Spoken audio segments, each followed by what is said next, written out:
The Iceman Inheritance by Michael Bradley, with the new intro by John Henry Clark. Now, the author Michael Bradley, not sure of any academics he holds, but he attended University in Nova Scotia in Canada. Actually, that's the birthplace of African culture in Canada.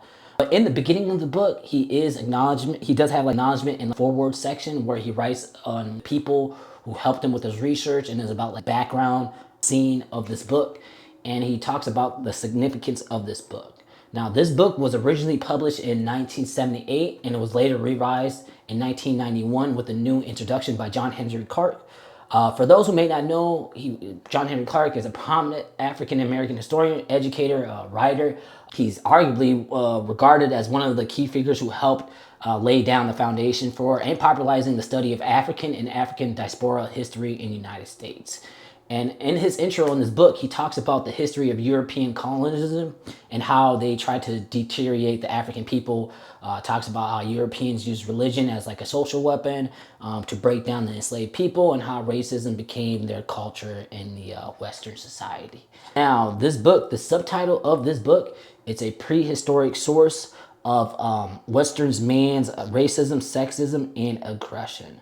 The author's main argument in this book is that Europeans, or the term that he uses is Caucasoids, became who they are today, as in like the white supremacy and race and peace people from not only from their culture but their environment that they lived in, and that it is like a biologically inherited to the European people today, and that this behavior resulted to colonizing African countries and to the development of the Western culture.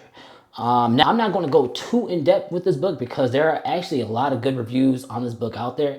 I do want to talk about chapter 3 because I feel like it gives a good idea of a good overview of what the author statement he's trying to get across.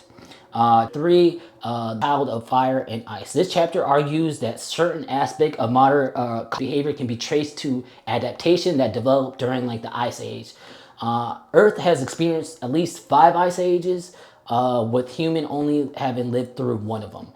The one that he is talking about in the book is the Warm Glacier that happened during the Pleistocene epoch in the Alpine region, which is like South Central Europe. According to the author, the ice age going on, the early population in Europe faced extreme cold, limited food resources, and long winter, and a constant need of planning and storing supplies to survive. The book also emphasized the role of Neanderthals, and that the early humans living in Europe encountered and interbred with the Neanderthals. The author claims that these Neanderthals' ancestry, combined with the pressure of Ice Age environments, influenced the development of certain behavior traits that later contributed to the European colonizing and slave-owning societies. I should also mention, not only in this chapter, but throughout the book, he goes in depth with the Caucasians' sexual dimorphism, and how these physical traits played a role into their behavior differences between other humans' population. Quite interesting.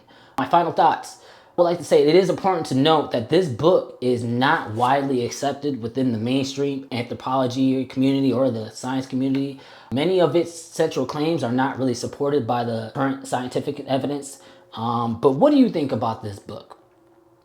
Please let me know in the comments below if you have read this book. And if you have, please let me know what you think about it. Like, comment, and subscribe. Till next time.